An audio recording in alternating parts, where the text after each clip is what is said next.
রাজ্যের group C ও group D কর্মীদের ভাতা দেওয়ার সিদ্ধান্ত 26শে সেপ্টেম্বর পর্যন্ত অন্তর্বর্তী স্থগিতাদেশ।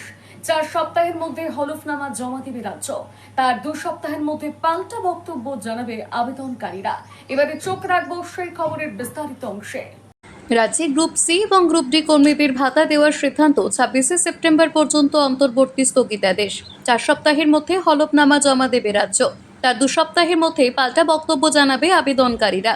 চাকরিহারা শিক্ষাকর্মীদের গ্রুপ সি 25,000 এবং গ্রুপ ডি এর জন্য 20,000 করে ভাতা ঘোষণা করেছিলেন মুখ্যমন্ত্রী মমতা বন্দ্যোপাধ্যায়। এর বিরুদ্ধে হাইকোর্টের দ্বারস্থ হয়েছিলেন বঞ্চিত চাকরি প্রার্থীদের একাংশ। মামলার শুনানি চলাকালীন ভাতা দেওয়ার ঘোষণা নিয়ে প্রশ্ন তুলেছিলেন বিচারপতি অমৃতা সিনহা। আবেদনকারীদের দাবি ছিল বেআইনি নিয়োগ চাপা দিতে রাজ্য সরকার এই সিদ্ধান্ত নিয়েছে। পাল্টাই মামলার গ্রহণযোগ্যতা নিয়ে প্রশ্ন তোলে রাজ্য। আবেদনকারীদের আইনজীবী ফিরদৌস শামীম বলেন, আদালতের এই নির্দেশের ফলে রাজ্য সরকার এখনই আর ভাতা দেওয়ার সিদ্ধান্ত কার্যকর করতে পারবে না। বিচারপতি অমৃতা সিনহা রাজ্য সরকার যে গ্রুপ সি এবং গ্রুপ ডি কর্মচারীদের যে ভাতা ইন্টারিম রিলিফ হিসাবে দিতে চেয়েছিলেন সেটি অন্তর্বর্তীকালীন স্থগিতাদেশ দিয়েছেন এবং 26শে সেপ্টেম্বর পর্যন্ত সেই স্থগিতাদেশ দিয়েছেন।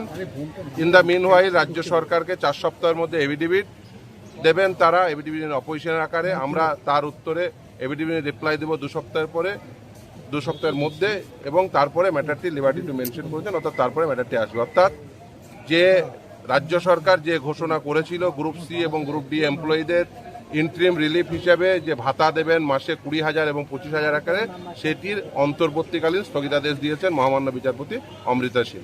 আপনাদের মতে এই সিদ্ধান্ত কেন বেআইনি ছিল?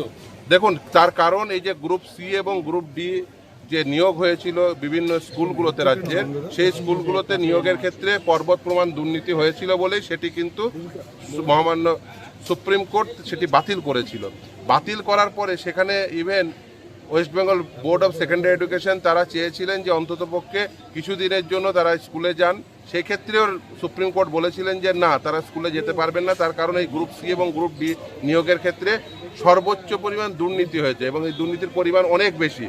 যারা সাদা খাতা জমা দিয়ে গ্রুপ সি এবং গ্রুপ ডি এমপ্লয়ি হিসেবে ঢুকলেন তাদের কাছ থেকে টাকা আদায় করার, অর্থাৎ মাইনে হিসেবে যে টাকাগুলো পেয়েছিলেন সেই টাকাগুলো ফেরত দেওয়ার নির্দেশ ছিল। এতদ সত্ত্বেও তারা টাকা ফেরত দেওয়ার বদলে, রাজ্য সরকার টাকা ফেরত নেওয়ার বদলে মাসে মাসে তাদেরকে ইন্টারিম রিলিফ হিসাবে 20,000 এবং 25,000 দেওয়ার বন্দোবস্ত করেছিলেন। এটা একেবারেই যায় না। আমাদের বক্তব্য খুব পরিষ্কার ছিল যে আমরা বঞ্চিত চাকরি প্রার্থী, আমাদের ওয়েটিং লিস্টে নাম ছিল, আমরা বঞ্চিত হলাম, আমরা আবার ফার্দার বঞ্চিত হব। যদি ভাতা দিতেই হয় তাহলে 31 লক্ষ ক্যান্ডিডেটকে কেন নয়, ভাতা দিলে প্রত্যেককে দাও, না হলে ওই সাদা খাতার যে জমা দিয়ে যারা শিক্ষকতা পেলো বা শিক্ষাকর্মী হলো, এক্ষেত্রে ডিসিশনটা ছিল শিক্ষাকর্মীদের জন্য, সাদা খাতা জমা দিয়ে যারা group C group D employee হলো তাদেরকে কেন টাকা দেওয়া হবে বলে আজকে সেই আর্গুমেন্টের উপর ভিত্তি করে আপনারা শুনেছেন সেই আর্গুমেন্ট হয়েছে। আদালত উভয় পক্ষের কথা শুনে আজকে রায় প্রদান করেছেন, আজকে নির্দেশ দিয়েছেন যে অন্তর্বর্তীকালীন স্থগিতাদেশ থাকবে 26 তারিখ পর্যন্ত, 26শে সেপ্টেম্বর পর্যন্ত।